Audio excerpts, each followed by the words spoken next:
associates all the while. I left the university in 1977, and there was a group of people that used to meet in Fungamano House that were called associates. It was the only branch. There was only one group in the whole country. And we met every week. There was only one Bible study for the whole country. So you had to appear in Fungamano House every Friday for the Bible study. And I still remember going with a friend of mine, and we were in the associates meeting, and then they started giving prayer requests. And one of them gave a prayer request for a house he was buying and getting a mortgage. When he left the meeting, my new associate said, "John, this is not our fellowship. We are looking for a house to rent. These are looking for houses to buy. How can what I come?" But you know, actually, my friend disappeared out of the fellowship because he felt he was too poor to appear in the fellowship. And I can give many other stories. I'm giving that story so that we understand that there are people here who feel like they can't come for the associates meeting because the associates are very rich. You know, they came on foot, the car park is full. I'll never appear again for a dinner because I'm not able to drive. And they don't come. And of course, they will not tell you that the reason they didn't come. But at a personal level, they say, isn't it? Now, but there's another group, and I'm missing them here. I think Paul Mogo has a case to answer. Where are his regiments? Because obviously, there is a generation. When I used to come, the first time I was invited in the branch when it was new, 30 years ago, there are the people that were there. It was very active branch. But I don't see many of them here. Paul, am I right? You know when people are covered, I may be calling them young, Kumbe is the mouth covered. About 10% are here. Sorry? About 10% are here. 10% of that group. Yeah. Okay. We should congratulate them for a knee. You see, if you have 10% out of 100, what is great number again? But it's better than zero. Would you agree with me? It's better than zero. So there are other people who, the reason why they are not here is because this, focus is for young people. I'm too old to appear for a focus dinner. The last time I came, nobody other than Paul was there. So surely this thing is not ours. So it doesn't appear again. And we have had that problem. That's why we are having this discussion today. Because we do not want Paul's friends, age mates, people in their 60s and 70s and 80s, to be missing here. Are you in agreement with me? Yes. So we need to address that issue today. Why are they not here? And what is causing them? Let me start by saying that those things are not reasons. They are called excuses. Can you differentiate? Can you differentiate between a reason and an excuse? When you find people who will not come to the dinner because people are rich, there's something wrong with them, not with the people, not with the fellowship, but with them. Because why would you want to pray for people to be poor? Just because you are poor, you want all of us to be poor. Now, there is something serious, because it's called in the Bible jealousy. And it's part of the 10 commandments. You know the last commandment? What does it say? Thou shalt not covet. Is that what it's all about? So, when you fail to be involved in focus, because they are rich people, you are announcing that you are jealous, you are breaking the 10th commandment. And I still remember I was the founding chairman for the focus branch in Kisumu, 1988, or thereabouts, that's when it started. And again, there was a couple who were young. And I asked them, why not coming for the meeting, for the focus of the meeting? They say, how can we be in the same group with you? Now, I want to tell you the difference in age. These are the people that were Form 1s when I was in Form 6. You know, at that time it sounds very big. Now, when we are our age, in the late 60s or early 70s, 5 years you are age limit. Would you agree with me? It doesn't quite matter. So it's an excuse rather than a reason. Because, and I'm talking to the younger associates, being together with the people that can talk about getting mortgages prepares you early enough to look for a mortgage. Am I right? If you stay with the people who have no interest in mortgage, even yourself will not pay any interest. The Lord has been so good to you, He gives you people with cars. So that puts in your mind, I cannot own a car. And you can ask them, how did you buy a car? You do a job like mine. When did you buy a car? How did you buy a car?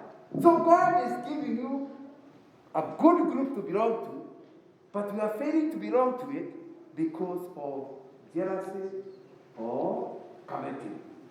And it can be quite a problem. The other ones, you know, we need young people. Seriously, Paul. Very seriously. Today I was working on my computer and something went wrong and I wondered, I wish it was the days my children were there. Because I always went to say, hey, how can I do this? Now they have left home and have to look for a way of bringing to get them. But if you're in a focus fellowship, there will be a router there. And you just say, well, never have a cup of tea. Once you are now at the job, you tell him, under this machine. Now, what the thing also be drunk. But Luther will feel very privileged to be a lecturer to Mogo. Am I communicating? Yes. As he is showing Mogo what to do with his machine. Can you see that you are not very wise to come out of the focus fellowship because you are 70? Because you need the fellowship more than other people. Would you agree with me? Yes. Because you know, we say in our days, even these are our days. If you disqualify yourself and the Lord has kept you alive, what are you telling God? That He should take you? You need to understand our days were not God. Even these are our days. That's really the theme of what we are discussing today. And my prayer is that as we do so, and I'm measuring my time, I've taken 7 minutes in that introduction. We want to look at a picture of the need that we see that requires the associate. We will be looking at the essentials of student ministry, but I think already the sharing by our leader has helped us. And we'll look at what can motivate associates to continue long term. You know, I want to start by mentioning that associates' work is a subset of God's calling on all Christians. So that it's not everything. It's only a subset of what we should be talking about. The rest of the weekend, God willing, I'm talking in a conference of evangelists. So it's clear in my mind, I'll be emphasizing the importance of evangelism. Let's be clear. There's no success without serving the purpose of which God gave you. You have to ask yourself, why did I get born? Why did I get born again? Now, once you answer that question, somewhere in it, there will be something about serving mankind. In order to first talk about, I want to serve the Lord. But you know the Lord cannot be served. He has no needs. So he cannot meet his need. Are you aware? You can never serve the Lord. When we talk about serving the Lord, for example, I'm preaching. You think God needs my sermon? No, it is you that needs my sermon. So it's very important to understand serving the Lord is serving his people to his glory. I repeat, serving the Lord is serving his people to his glory. So when you talk about somebody, I'm a servant of the Lord, you must tell me how your life is affecting other people to the glory of God. What transformation are you bringing? Just looking at this favorite verse of mine, those of you who have read my books are likely to have seen I've quoted this verse many times. Acts 13:36. The Bible says, "For when David had served God's purpose in his own generation, he fell asleep. He was buried. His fathers and he was buried with his fathers, and his body decayed. Do you realize what this one is saying? It's giving David as an example. And it's saying David died just like Nganga will die. Are we together? I'm not saying you will die, although you will. I'm saying Nganga will die. Are we together? Now, just like I'll die. Before I die, God expects me to fulfill his purpose.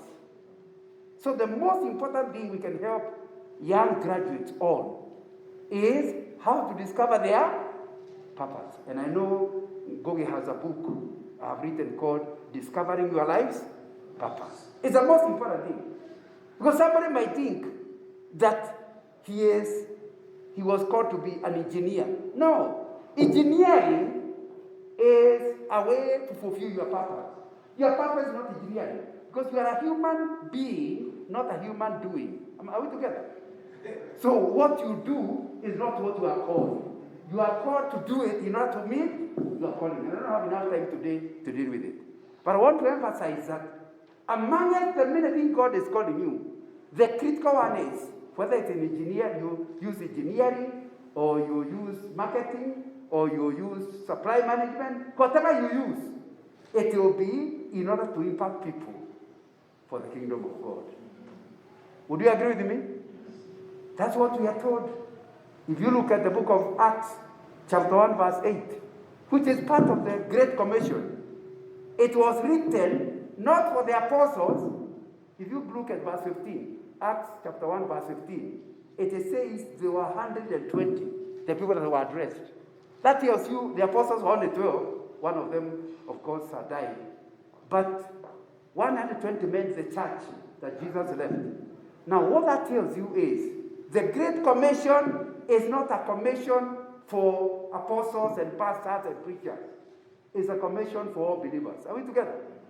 So every one of us, if you claim to be born again, you must tell me how your life, how your career, how your family is helping to bring people to Christ or to disciple them in Christ. Are we together? And it doesn't matter. I have never been a pastor, even for half a morning.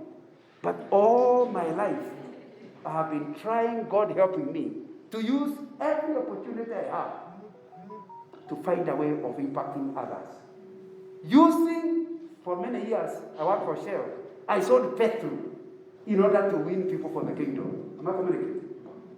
And it's just yesterday, I think it's Wednesday, I was taking dinners. I was buying somebody tea. One of my mentees. And then Amuzeh came. And I couldn't recognize him. You know, with this covering, you don't even recognize, but he recognized me. So he came and said, he told my mentee, you know, this guy is my friend. And I told him, I agree. This guy, if he doesn't like Nairobi, it is because of me. Because he was in Eldoret, and I helped him in business until he became a big business. Now he's a millionaire. But it was because in Eldoret, he was doing something small. And I showed him how his life can be transformed. And it was. Now he's a very rich man. And in the process, the wife got saved. Yesterday I was trying to find out where you go to church. You need to understand your career. It's the one that opens opportunities.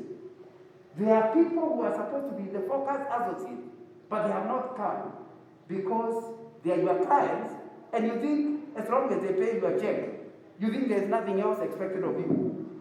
I wrote my book, The Christian Professionals Leading the Marketplace, in order to answer the question, how can a non-pastor fulfill the calling? So we are told David, before he died, fulfilled God's purpose. Please note, it was not just his purpose. You are not born to fulfill your parents' purpose.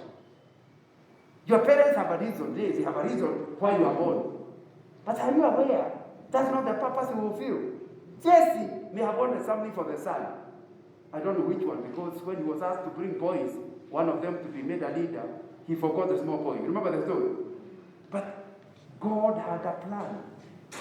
And you need to understand Your parents' purpose for your life is not, when you become a Christian, you understand clearly you have a new purpose. You know, I keep telling ladies, the room where they normally get babies, what is it called? A delivery room. To remind the mother that she is not the owner of the baby, she only delivers. It's very important to understand. So when you appear in a delivery room, it reminds you that child belongs, you are the delivery system. Now, so that child, the reason she entered your womb and came out and is alive is because God has a purpose for that child. Are we together? And that purpose does not depend on you. It's very important to understand the work of parents is not to instruct children their purpose. It's to help the child to discover God's purpose for his own life. But you see, please note the second point. It is not David's purpose either. It's not just his purpose. It's not, because even us, we have our interest. I still remember one associate, I went to speak in one associate branch many years ago. And where we slept, that night the guy told me, I want to be the richest man at 40. That's one of the work associates. Of course, that time he was young, so his idea was, by the time he is 40, there will be nobody in that town who is richer than him. I didn't know how to tell him, because there's nothing wrong with getting rich. But I didn't know how to tell him, that's not a purpose. Money is not a purpose. Money is an instrument to fulfill a purpose. So if your purpose to be the richest man, that means you have not been talking to Jesus. Because you are making your purpose something different. Money is an instrument to fulfill God's purpose. But I have run out of time. I hope you are getting it. Whatever your age, you must identify how your life can impact others for Christ. How your career can impact others for Christ. And if it's not impacting, you need to start asking, I'm running out of time. By the time here it's called die, David died. And in fact, it was the body became, even you as well. Now, before then, we are learning, it will be important that you don't waste time. You actually start thinking what you can do. So, what we are saying is that if you are a new associate and a new graduate, the Focus Associate Fellowship is a fellowship that tells people to keep reminded, like we are doing tonight, there is more than getting money. There is more than progressing in your career. There is more than getting children, babies. Although it's okay together. But there is more than that. You must be useful for kingdom purpose. Are we together? And that's what we are all here about. So the Focus Associates is one of the many avenues to help you to fulfill your purpose. Not your purpose, but God's purpose for your life. David had fulfilled God's purpose for his generation. Is the other thing I want you to understand. That if you say, I don't want to be involved because I'm old, and you have not all died, your generation is still alive, isn't it? God is saying you are still available. Now, the way to know your job is over, please die. Before then, it will be important to understand that David had to meet the purpose of his generation. And so if you say I'm too young to be in the Focus Fellowship, what happens to your generation? If you say you are too old for your generation, for to be Focus, what happens to your generation? Am I clear? So it's important to understand all of us are actually needed, very much needed. But I want to emphasize now something, because that means just serving the Lord wherever. But today, I want to emphasize the importance of serving the Lord among the youth. 75%, and I read it, I actually read 80, but I thought it's so, when I was researching, but I thought it's too high. So I lowered it to 75. 75% of people who died saved, God saved before they were how many years? 25. Let's try here. How many people here in this meeting God saved before they were 25? I'm one of them. Okay, let's ask the other way around. How many God saved after they were 25? Hands up. Not even? Oh, wait. Okay, put your hand high enough for it. Good. You know you are special. All of us are special, but you are more special. Because studies show, and we have just understand here, earlier I was saying, but now you can see the research findings, that there are very few people who get saved above the age of 25. And it's not that we don't preach to them, but it's that they reach a level of resistance where they do not want to hear. What that tells you is, although we will serve the Lord everywhere, I preach to all ages, it will be important that I concentrate more about people who are below 25. Surely, most of you do some investments. You do not put money in every share. You look for the share with the highest return. So, I'm not suggesting you stop preaching in your PCA Old People's Fellowship. Please continue. But be aware. I'm not communicating. Be aware, if you want a high return, ensure you don't ever come out of focus association. 2 weeks ago, we organized, I've been doing that for the last 25 years. We organized something we call New Graduates Welcome Team. Google knows about it. And one of the people I was trying to get, Google helped me to get the young graduates. My job is to get the professionals to come so that there's a mentoring relationship during the team. I was talking to one of my friends who was first year when I was third year, when I was finishing. He had just entered. And he said, Brother Nganga, surely, what kind of a meeting are you inviting me? Are we not too old for it? Now, I was actually shocked because I didn't expect you give me that reason. We were talking about 3 weeks ago. I told you, please tell me, if you don't come, and the young people don't come, do you think God will not ask you reasons? You need to understand, during a warfare, even old people are going back to guns. Am I right? Whenever there is war, ages now doesn't matter. Everybody needs a gun. All together. Similarly, we have so many university students, so many, that even if all other people are active, will still be too few for the numbers. Am I going to get it? So to start thinking that if Nganga, because I'll be 70 next year, if because of my age, I put myself out, 3 problems. Number one, I'll have a case to answer to God. Because age is not a problem. If I'm not sick, you can't say I'm old, you cannot say I'm sick. So unless you're praying for sickness. Now, it's very important to understand, if you are healthy, it will be important to understand that God will ask you a question for not being available. Number 2, since the people, like now, you have called a mentoring relationship, and you get 100 students, and only 10 people come to a professionals, there will be some people who have nobody to mentor them. Am I right? Because, and you're not telling the young people not to come, but they are not that enough. So, you have failed to take advantage of an opportunity. Thirdly, and importantly, when you pull yourself out, I told you earlier, you are missing types of fellowship.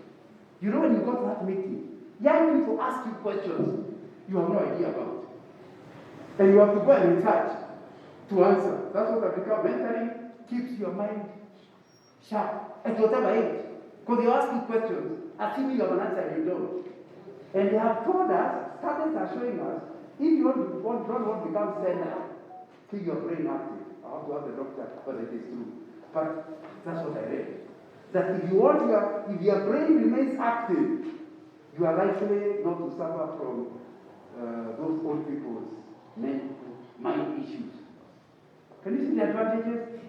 So it is very important then to understand that if you are not sick, and you have opportunity that the forecast has organized for you to meet students, you are changing yourself, not to appear.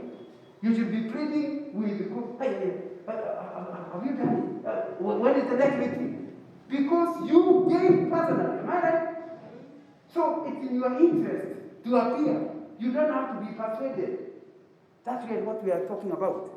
That you need, and I'm not suggesting you stop getting involved with old people, but I am saying to be important. One thing that we need to understand why we need to be involved with young people is that in Christian history, Christianity has spread through young people, especially through students.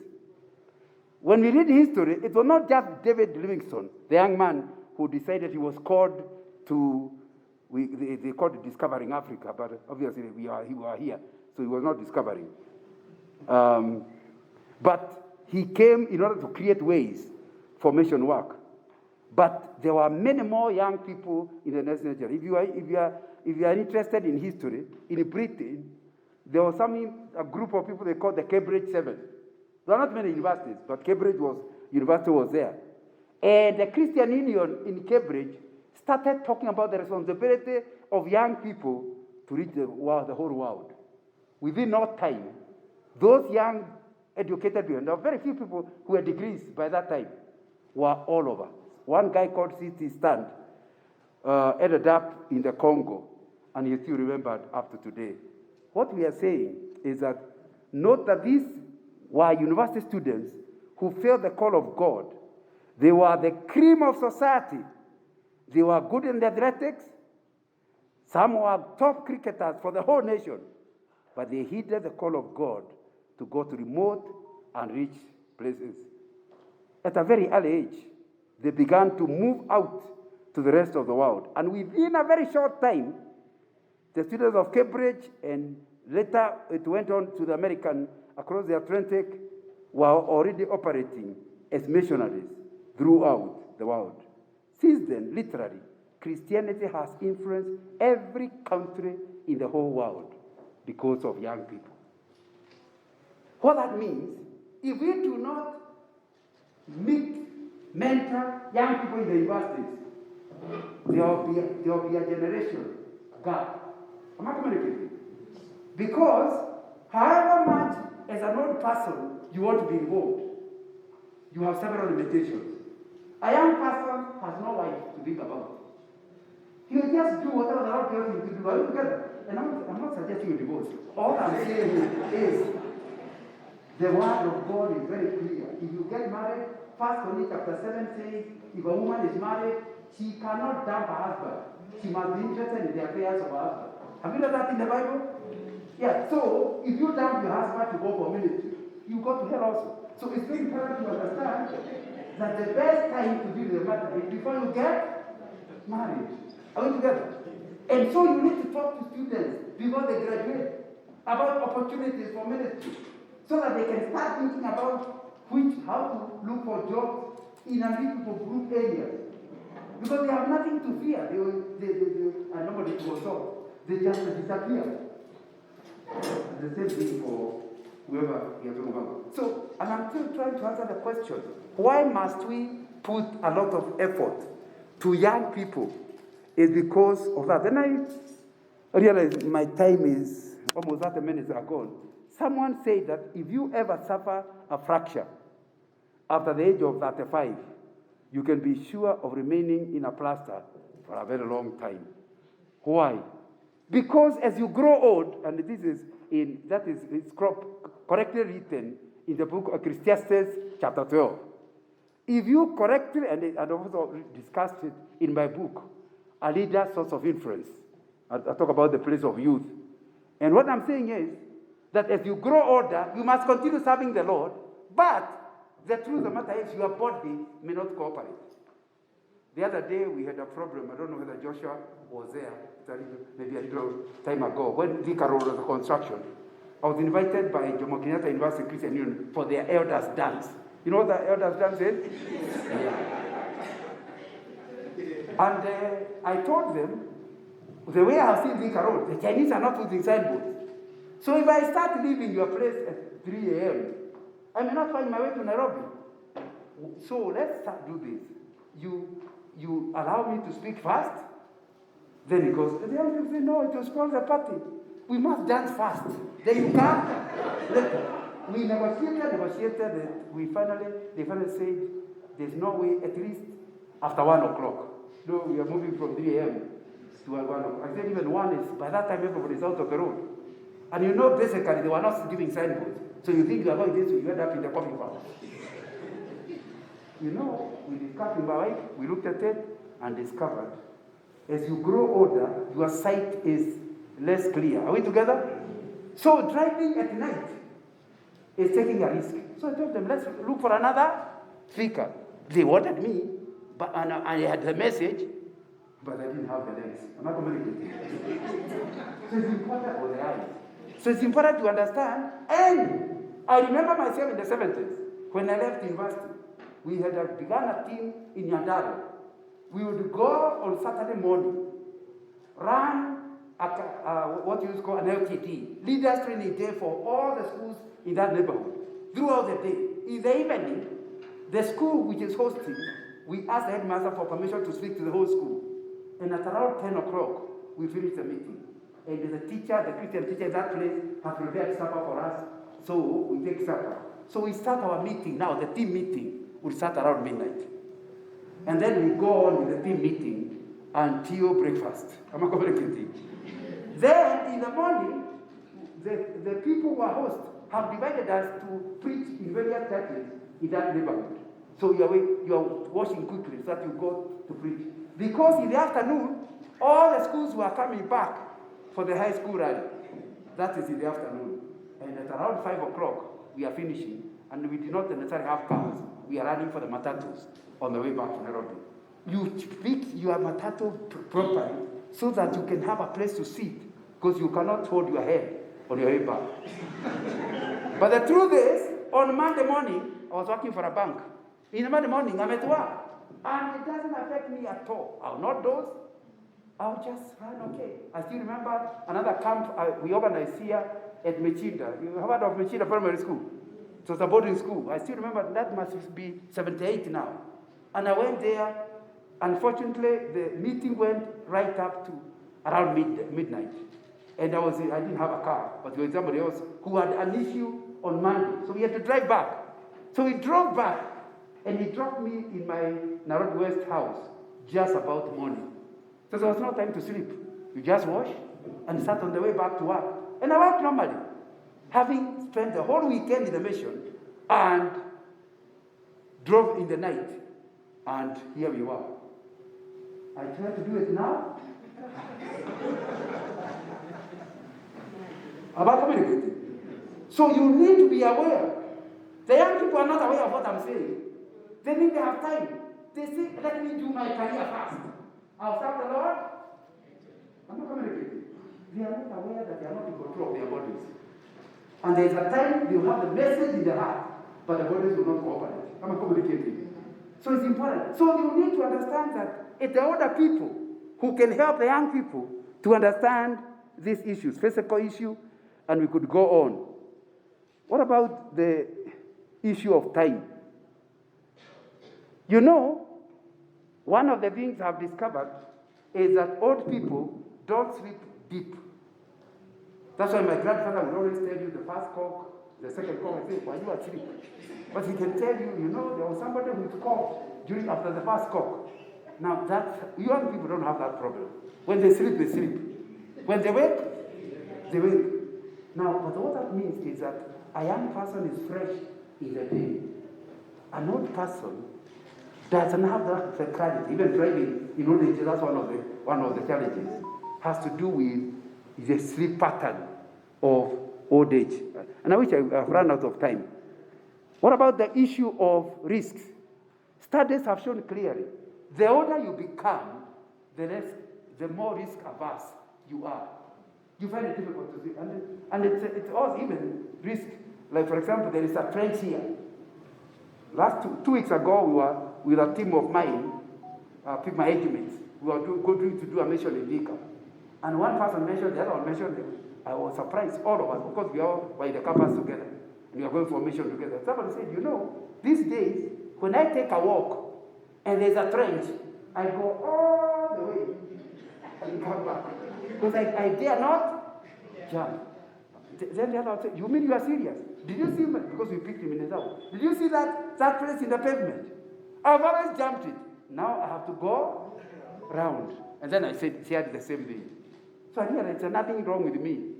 It's just the age issue. Are we together? We literally don't take risks.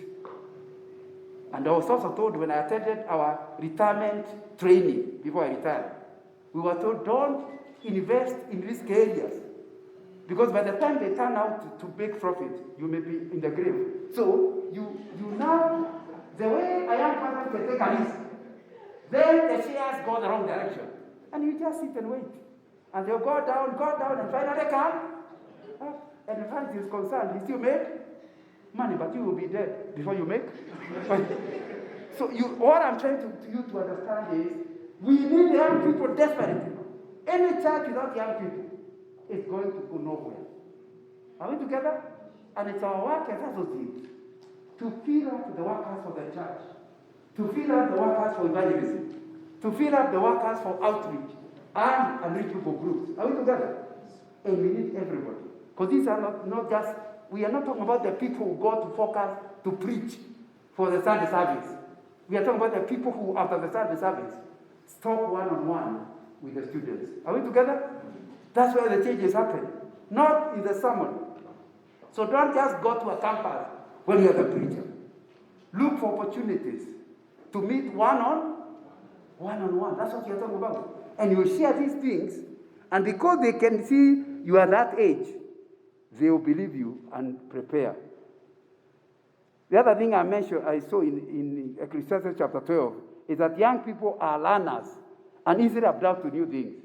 You know you cannot be a missionary without learning a language. Because you cannot go among the Eskimos to talk English or Kikuyu. You must go and talk Eskimo language. You have to have a brain willing to learn. Do you notice that the older you become, the more difficult it is to learn English? Am I right? So the time to do it is when they are young. That's why we cannot afford to allow anybody to go through the university without attending a commission. Are we together? And after they attend a commission, without an associate explaining what was said in the commission.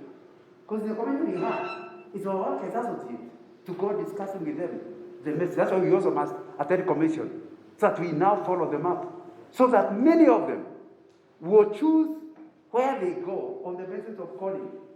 So that they will not go on the basis of money. They will be on the basis of calling, because they have understood.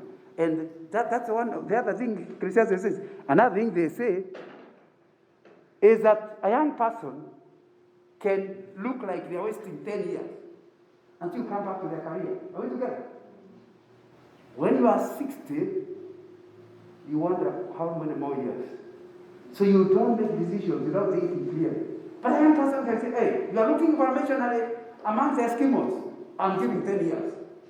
He goes, comes back, gets married, starts his career, and by the age of 65, he is at the top of his career. Yet for 10 years, he never did anything professional. Am I communicating? Can you see the advantage of young people? But they don't know these things unless the associates go and share with them. So you can see, for you as an associate to be not involved at all, there is going to be quite an issue. And whatever youth do, they do it with a passion. Would you agree with me? Yeah, that's very important. And number two, they all are flexible. You can move him this way, that way, and they still cope. And we could go on. So, as I finish, I want to suggest to you that it will be important for you as a person to go one notch higher about your involvement among the students. And that is your money.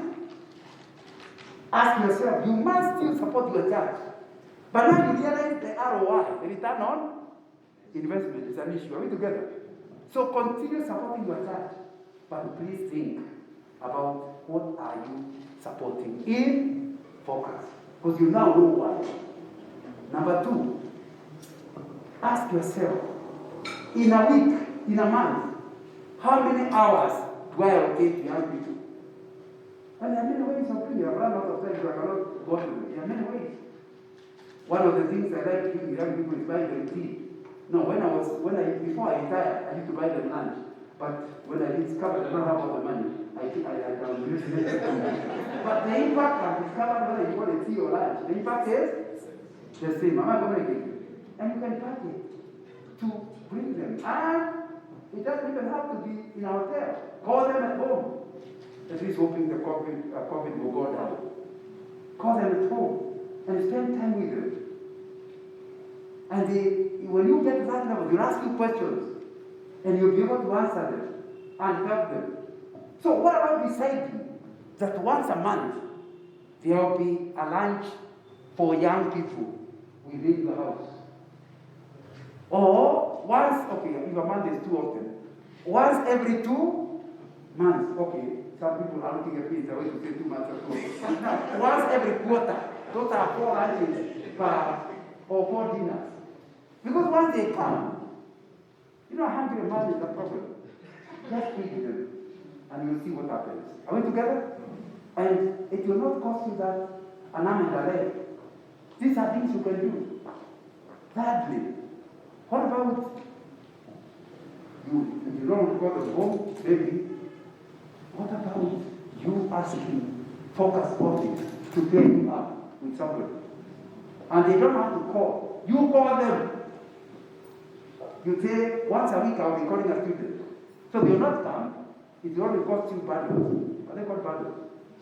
You just read and talk with them. And they feel free. The first 2 times, there may not be progress. But by the 4th time, the guy is open. He's telling about his problems.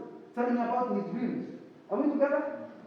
And we can do ministry. That is called online. It's not the one you're being called. Yeah, but hybrid is better. Sometimes you online, sometimes together, something that makes. These are things you can do. And you can do it starting with your own relatives, your own cousins, who are young, your brother's children, your sister's children, and then, or any child. Because there are things God has invested in you. Freely you have received, freely give. That's what we are really talking about. So, all I'm saying, own the focus work. It is important that you yourself, so you think about the money, you think about the time you are allocating, and you think about the methods of doing it. So, what are you going to do with this time? Doing follow-up on new graduates. Ask to be given the names of all the graduates who have come to Nakuru recently, and see how you can help them to settle down their profession. Nurturing of spiritual lives of graduates on issues that may not be addressed in their churches.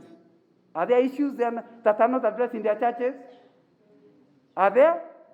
That's why you need to ensure that all the young people that graduated join the Focus branch. Why? Because there are issues that will be addressed in the Focus branch that are not addressed in their church. Because in their church, they are a minority. The pastor is interested in young people, but they are not necessarily graduates. Am I right? So it's important to ask yourself, are there issues for graduates? Yes, they are. And so you need to find a way of bringing them to the meeting and share with them about how to fulfill their life's calling. Do you understand that if you are not a graduate, you still can be involved with students, but it doesn't work very well? Am I right? And the reason it doesn't work well is because you yourself have a problem of insecurity. When a student asks you, when did you graduate? You feel like he's insulting you. He's asking them yourself. You may never appear again. Now, you are a graduate and not going. Can you see how selfish you are? Am I correct? Yet that the fact that the Lord allowed you to graduate put a responsibility on you in helping you graduates. And it will be important to understand what that is, and the importance of following it. And basically, what we are talking about is mentoring. You are also talking about becoming a role model. And you'll not be a role model without meeting people. We are not talking about giving lectures. We are talking about opportunity for people to talk to you. You know, somebody asked me today, do you still make friends? I said, I can't help it. Because young people are talking to me continuously. And the word they use is mentoring. In fact, one from Rwanda just called me today, saying I'm in Nairobi. I was told by GP, the the focus of what is called GBU. I was told that to talk to you. So we have planned to take tea on Tuesday with the young man. Now, so I'm continuously meeting new people. You need to understand, if you are due to be involved as a focus associate, you have young friends continuously. Am I communicating? Yeah, because they are with you. They are, first of all, they feel very privileged. You know, some of them come from non-Christian families. They have no idea what it is to be a Christian husband. Because the one they know is the one that normally flatters the face of the mother. Now, so, they just wonder, how can you be a man when you don't flatter the face of a woman? Now, so you need to understand clearly, it is you they come and watch. And I know these things are real, because I was speaking in Kenyatta University. That was maybe about 25 years ago. I was speaking in Kenyatta University, and I told them that they are free. The reason we allocate is that they can use that. One day, I came from Shell, arrived home, and met two girls. I looked at them, I cannot recover them. So, and they don't seem to be going. So you don't know exactly how to ask without being rude. So when they realize the way I'm looking at them and I have a question, they said, you told us, when you came to Kenya, you told us we can come to you and you met us. Here we are. So of course they must have asked where I live or something like that. And so they were there. Fortunately, it was a day we have for our area Bible study. They also attended. So people, and of course those who I didn't even invite, they just appeared in the house.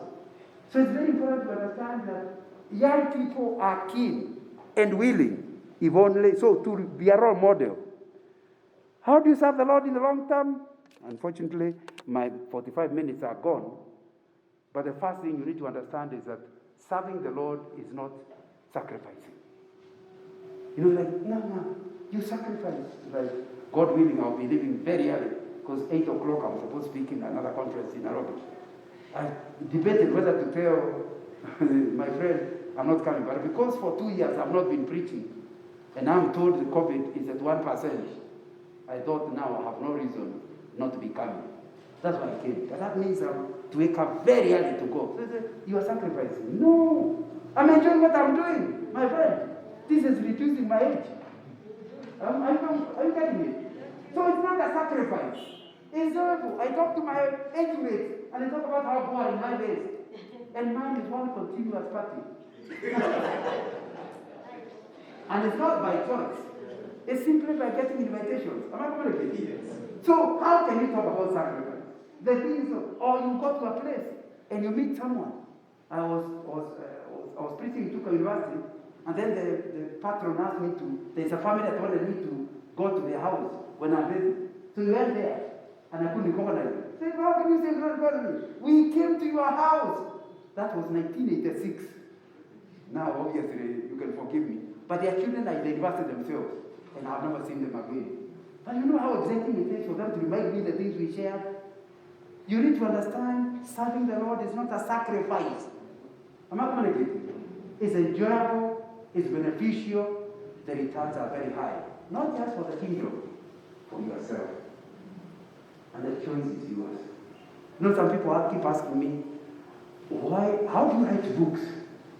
I write books because I'm invited to speak. I've never written a book that was, first of all, not book. So, maybe you also want to write, my 20th one is with the printers. Now, maybe you also want to write. But how do you write if you don't go? I'm not communicating. There will be nothing to write. And I can go on. The advantage of being available to God's work. There will be things you can do, you could not do if you did not obey. Let's do it. I want to give you a moment to ask yourself, how involved are you in students' work? Second question, is there room for improvement in your involvement? Third question, are there other professionals who should be involved in focused work, but they don't know much about it? And you have not shared, you talk with them, but you never share about the needs that are available among the students. Do you feel the touch of the Lord asking you to be the missionary who involve the Christians in your church who are graduates to do church work, but in addition to that, to be available among the students? Or is it in your giving that something needs to change? Pray for yourself first. But if you also want me to pray for you, saying, God, I heard you. Take my life and let it be consecrated to you. For the rest of my days, I want to serve the Lord. And as you put up your hand, you are telling God, take all and run with my life to building the kingdom of God. Just put up high enough for me to see. The Lord bless you. Put the hand down. And the Lord bless you also. Put the hand down. You are showing it to God that you truly have had Him and you are willing for Him to move with you. Anybody else? Just put it high enough for me to see. And then you can put it down. You're telling the Lord, yes, Lord, I have you. Take over my life and make it have impact, both among the students and yourself. Anybody else? Yeah, the Lord bless you. Put your hand down. I want to ask our coordinator to just come and she pray for us, and that the Lord will use you to help us to get involved in the work wherever it is among the students. Let's pray. Dear Heavenly Father, in the name of our Lord Jesus Christ, we thank you so much for that we are here to gather us together as the focus